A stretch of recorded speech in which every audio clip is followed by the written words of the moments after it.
urnes pacifiques. Et aussi le dialogue continue avec le chairman, notre cher président, et le président de la République. Il a également été question durant cette réunion de différents thèmes d'actualité, emploi, chômage, choléra, démocratie ou encore ELECAM, ce dans la perspective de l'élection prochaine. Et parce qu'il s'agit tout de même d'un anniversaire, des chants et des danses ont clôturé la cérémonie. Retour sur ce plateau avec notre invité, le vice-président du Social Democratic Front, Joshua aussi. Alors, on parlait tout à l'heure de briser la glace, dialogue avec le pouvoir, ou vous préférez dire dialogue avec le RDPC. Pour vous, c'est la même chose. C'est la même chose. Alors, mais dans le fond, au-delà des questions liées à l'élection présidentielle ou alors aux élections au Cameroun, oui. Le dialogue, vous le faites pourquoi? Hors élection. Déjà, il faut comprendre que pour qu'une démocratie fonctionne, il faut des plateformes de dialogue continu. Et c'est même une exigence de la charte du Commonwealth auquel le Cameroun a adhéré.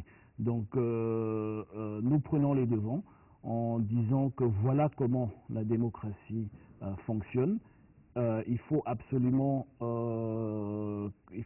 une plateforme de dialogue. On peut pas.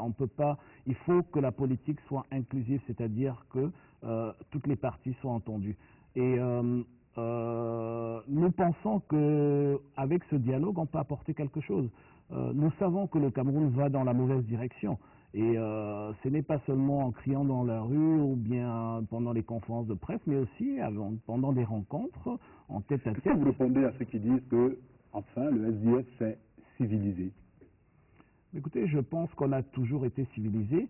Ceux qui avaient la matraque en main et les fusils qui ont tué il y a exactement 21 ans de nos militants à Bamenda n'étaient pas des rangs du SDF. Donc je pense qu'être civilisé, c'est de dialoguer, c'est de parler. Je pense que l'arme qu'on a toujours utilisée depuis 21 ans, c'est celle du dialogue. C'est de l'autre côté qu'il n'y avait pas d'oreille. Vous savez, pour un dialogue, il faut deux. Il faut un qui parle et l'autre qui écoute. Et 21 ans après, lorsque vous regardez le SDF, vous êtes militant, vous l'avez dit comme ça, de la première heure, à quoi ressemble le SDF aujourd'hui? Est-ce que c'est le même parti revendicatif là, ou alors est-ce que c'est un parti qui a simplement décidé de rentrer dans les rangs? Non, rentrer dans les rangs, non, je pense pas du tout. Revendicatif, on n'a jamais été, on a toujours été un parti de proposition, on a toujours été un parti d'opposition jusqu'à présent, c'est-à-dire on a su s'opposer avec le courage nécessaire à la politique du régime Biya. Et je pense que les Camerounais, au moins, peuvent être notre premier témoin qu'on a toujours été constant. Et la direction que nous on prend, elle est toute simple. Il faut une meilleure gestion de ce pays. On ne pourra pas s'en sortir, même en 20 ans. Et pour que cette gestion arrive, il faut un relais entre les gouvernés et les gouvernants. Et cela ne peut que se passer si on a des élections propres et transparente. Et c'est pour cela que notre bataille, et toute notre bataille aujourd'hui, est basée là-dessus. C'était pas le combat qu'on avait en 90 parce que les priorités étaient autres. Mais 20 années plus tard, nous avons compris que le processus électoral, au lieu de progresser, il régresse.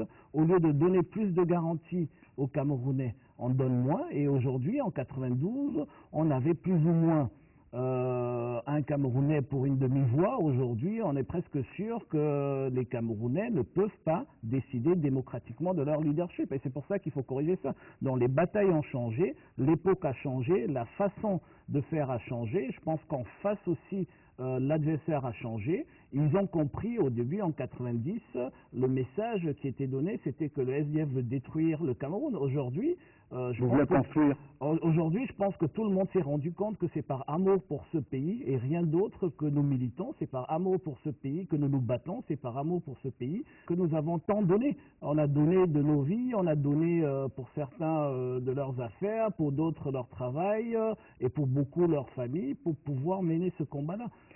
Et parlons maintenant des choses, comme on dit, de l'intérieur du SDF.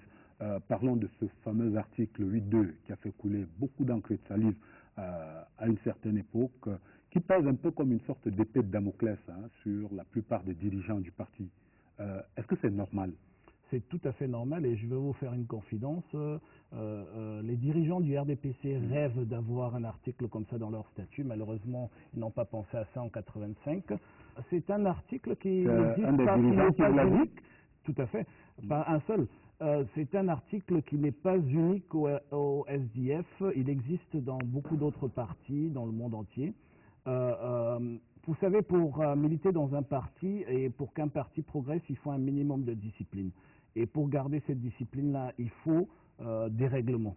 Et ce que nous faisons au SDF, c'est de suivre ces règlements à la lettre. Et l'article 8.2, peut-être pour vider l'incompréhension qu'il y a autour, dit que du moment où la structure à laquelle vous appartenez a constaté que vous militez contre les intérêts du parti ou même contre le parti, on constate votre auto-exclusion. C'est-à-dire, si je me mets sur votre plateau et je viens dire que le SDF c'est ceci ou cela, ma structure, qui est le NEC, a le droit de constater mon auto-exclusion. Voilà ce que le 8.2 veut dire. Donc le 8.2 n'est pas une procédure disciplinaire, c'est un constat. Et ce constat a droit à 2 recours, c'est-à-dire le premier recours, et c'est devant le comité exécutif national, si vous n'êtes pas membre du comité exécutif national, et il n'y a encore jamais eu l'application de l'article 8.2